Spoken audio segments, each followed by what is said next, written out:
Hi everyone, my name is Frederico Aranha, but please call me Fred. Welcome to my course, IT Governance Foundations. I am an independent project management and governance consultant. Understand the foundations of enterprise governance of information and technology and how you can design a system to direct and control any business based on COBIT 2019. In this course, you'll learn what IT governance is and how it relates to management.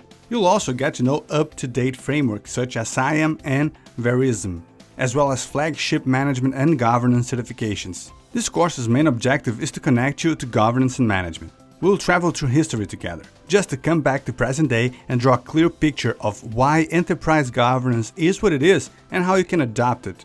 From the Babylon system up to digital transformation, we are evolving, and you can lead the way from this course and on. You will be able to shape the future. Some of the major topics that we will cover include an introduction to ISACA, the world's leading enterprise governance of information and technology accreditation body, the history of governance and how the past and the present are connected through governance, a complete overview of the COBIT 2019 framework, an introduction to both VeriSM framework and the SIAM methodology, new service management and service integration approaches that deserve your attention, COBIT 2019 governance system principles and governance framework principles, how to adopt and adapt an enterprise governance of information and technology framework based on design factors and focus areas, and a presentation on flagship management and IT governance certifications.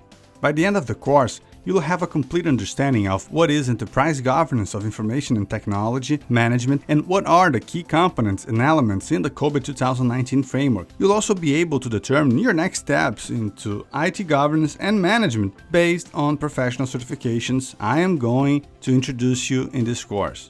From here, continue your learning by taking our next course in this learning path, IT Governance Implementation Foundations.